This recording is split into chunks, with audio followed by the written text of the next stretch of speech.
repot tuh sebenarnya banyak yang ngomong nggak pakai data. Jadi ngomong seenaknya aja dia gitu. Makanya saya suka nantang-nantangin juga gitu. Yang mau ngomong tuh pakai data lah. Jangan ngomong kita mendidik saya ulangi ya, rakyat kita tuh jadi bodoh. Atau kita jadi pembohong. Nanti pembohong kena operasi lagi, repot lagi tuh. Yang ekonom dia bilang doktor gini-gini.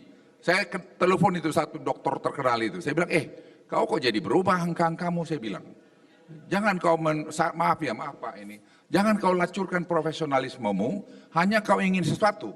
Ada ekonom bilang ini, begini. Kau waktu dulu menjabat, beres nggak kau bikin gitu? Ya, beres nggak? Nggak beres juga kau bikin, malah kau punya di audit BPK kau nggak beres juga kau segitu. Jadi jangan Anda terus macam-macam.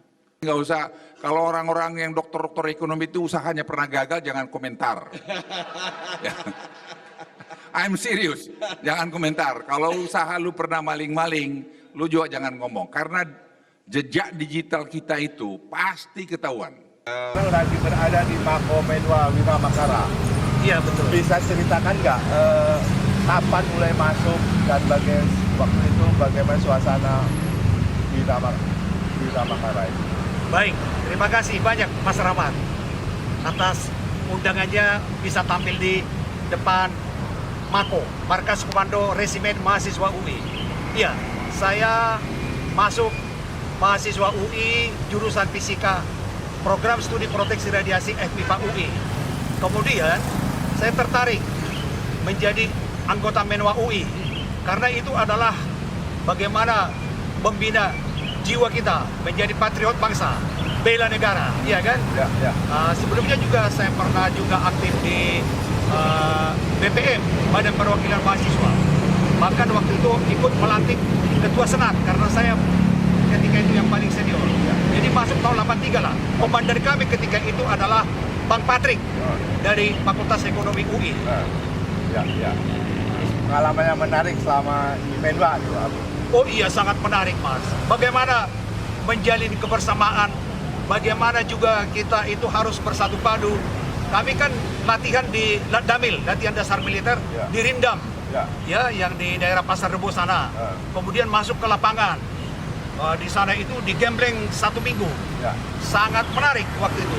Dan salah satu pesertanya adalah sahabat yang sudah mendahului kita, Haris Ali Murfi, anaknya almarhum Ali Murtobo. Ya, ya. Sangat baik. Dia satu grup sama saya. Ya, ya. Nama kami itu Angkatan Jaya 4. Ya. Luar biasa. Kemudian sekarang bekerja di mana sekarang? Oh ya, saya bekerja di Badan Pengawas Tenaga Nuklir, Ya. Bapeten. Ya. Ada itu nggak pengalaman yang barangkali sebagai Mako Menwa bekerja sebagai ASN di Bapeten? Oh iya, ada.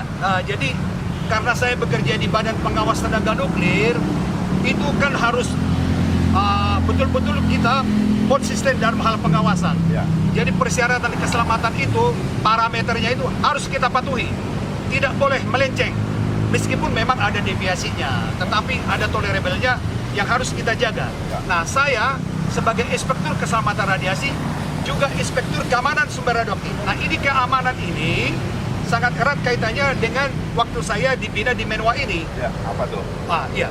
Jadi ada keamanan sumber radioaktif itu terkait dengan ancaman dari teroris, Ya, ya. ya. Dan juga bila disalahgunakan penggunaan nuklir ataupun sumber radioaktif itu yang disebut dirty bomb. Ya.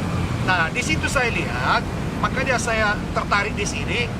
Ini saya kaitkan dengan juga adanya 2 jenis alat deteksi nuklir yang dipasang di lingkungan Istana Presiden. Ya. Radiation Portal Monitor dan Radiation Detection and Monitoring System, RDMS. Ya. Ada itu dipasang di lingkungan Istana Presiden. Ya. Nah, itu saya sangat sesalkan. Kami sangat sesalkan mengapa itu dipasang di lingkungan Istana Presiden, karena tidak bermanfaat.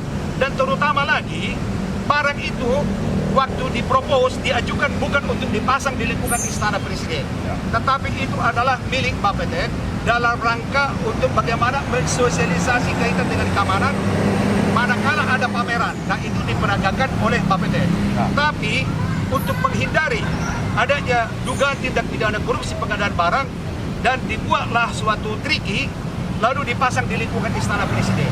Nah, itu menjadi suatu kekhawatiran saya. Tidak ada gunanya itu, tidak bermanfaat barang itu di lingkungan Istana Presiden. Begitu Pak Rahmat. Ya. Saya dengar katanya ini ada salah satu kritikan terhadap pemerintahan ya. Ya. Pak LBB pernah cerita mengenai bahwa siapapun yang mengkritik harus ada bukti-bukti yang nyata. Gimana komentarnya? Nah, dalam rangka itulah, terima kasih banyak ini ya. Dengan segala hormat saya kepada Bapak LBB, Bapak Luhut Binsar Panjaitan, yang kita tahu beliau dipanggil sebagai ompong. Kalau saya selaku orang Batak memanggil beliau adalah sebagai tulang ataupun paman, ya, dari segi kekerabatan. Saya sangat hormat beliau, bahkan saya selalu mengikuti beliau. Bahkan juga ada keinginan beliau agar Indonesia memiliki senjata nuklir. Itu juga sudah pernah saya buat tanggapan di tulisan. Nah, saya pun mengkritik pemerintah bukan asal-asalan. Saya mengkritik itu punya alasan yang sangat kuat, logis, taktis, dan strategis. Karena saya tidak mau dicap sebagai pengkritik yang dikategorikan oleh Bapak LBB sebagaimana ada di dalam YouTube yang kita tahu ya. Itu pada saat beliau Menteri Maritim ya, belum menjadi Menteri Koordinator Maritim dan Investasi. Betul, jadi saya sangat setuju dengan beliau. Jangan asal-asalan mengkritik, jangan berbohong. Nah, saya tidak berbohong. Kalau saya berbohong, tentu saya sudah dapat risiko. Karena di buku saya itu sudah saya sebutkan mencegah 1 triliun, termasuk 3 jenis alat deteksi nuklir yang rencananya akan diadakan secara bertahap, itu multi years. Nah, begitu Pak Rahmat, saya bertanggung jawab apa yang saya tulis di dalam buku itu. Saya tidak berbohong. Terima kasih. Perkembangan selanjutnya mengenai kasus ini bagaimana? Nah, itu dia, saya pun berharap kepada Bapak LBB ya, agar beliau juga berkenan memberi atensi ya terhadap jeritan hati saya ini. Buku pun sudah saya sampaikan kepada beliau melalui ajudannya. Ya, ada 2 ke ajudannya. Bahkan ketika beliau sebelum menjadi Menko Marves pun sudah beberapa kali saya kontak beliau, saya sampaikan semua bagaimana membangun bangsa ini. Ya, jangan terlalu percaya kepada pimpinan Bapeten yang ternyata kalau istilah Pak Johan Budi, beliau juga tidak setuju alat deteksi nuklir dipasang di lingkungan Istana Presiden jika itu berbau proyek. Ya, beliau ada WhatsApp Jabrian dengan saya di situ.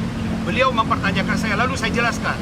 Tetapi beliau bilang beliau tidak berdaya untuk bagaimana agar ini alat deteksi nuklir ini tidak dipasang di Istana Presiden, karena itu sudah dilakukan pendekatan oleh Bapeten melalui Kementerian Sekretaris Negara. Ada di sana di unit kerja yang berhubungan dengan Bapeten ya.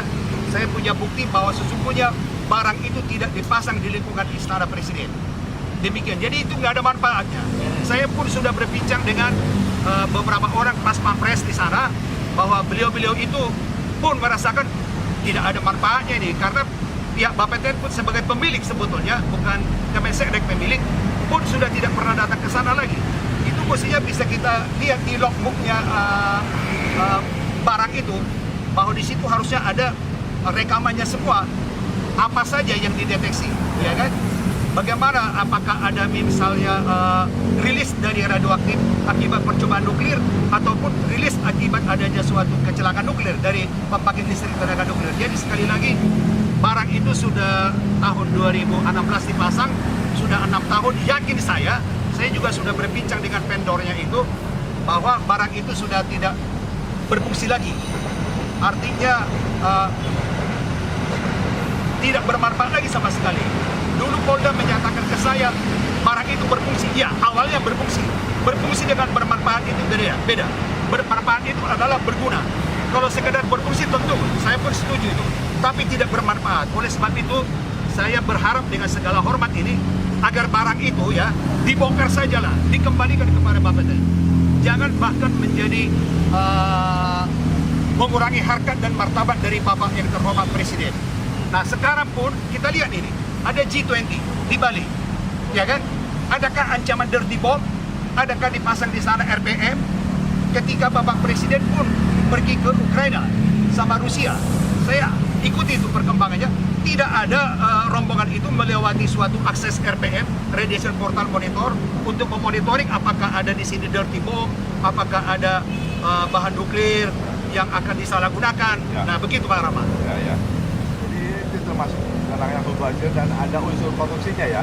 Ada, itu ada di pengadaan barang 4 dan 5. Tapi itu harus dipertegas lagi berapa nilainya, karena saya meskipun sebagai pelapor hanya mendapatkan kerugian keuangan negara pakai 4 dan 5 itu termasuk RPM di situ ya, itu sekitar 600 juta. Perkembangan terakhir kali itu apa setelah dilaporkan itu ada perkembangan terakhir. Nah, sampai sekarang tidak ada lagi, justru itu sudah 2,5 tahun ini sudah tahap penyidikan. Padahal sudah dijanjikan ke saya di bulan Juni 2020 akan gelar perkara di Bareskrim Polri dengan semua pihak yang terkait. Ada Irwasum dilibatkan di situ, ya, ada tim ahlinya, tapi sampai sekarang nggak ada. Oleh sebab itu juga saya bermohon kepada yang terhormat Bapak Kapolri ini sama Bapak Kapolda, lihatlah, sekali lagi saya tegaskan, ya, pihak polisi yang menginginkan saya sebagai pelapor dari Bareskrim Polri, yaitu tadi saya bincangkan ya, ada Karobidam situ meminta saya dan teman saya menjadi pelapor. Bahkan sangat diapresiasi karena memang jelas ada markupnya. Satu unit barang itu ada markup sekitar 1,4 M. Jadi sangat senang ketika itu tim penyelidik di Bareskrim Polri. Harusnya saya dilindungi, bahkan dijaga, diberi perlindungan hukum, ya kan? Karena saya membantu tugas kepolisian. Tapi bahkan sekarang kepolisian membiarkan saya merana begini karena nggak ada kelanjutannya. Demikian Pak Rahmat. Ya. Baik, kalau gitu saya doakan semoga ada perkembangan yang lebih positif dan menguntungkan pada bangsa. Baik. Terima kasih banyak Pak Ya. Mas Rahmat ya. Ya. Terima kasih. Ya. Salam komando. Bisa. Bisa. Aslager. Bisa.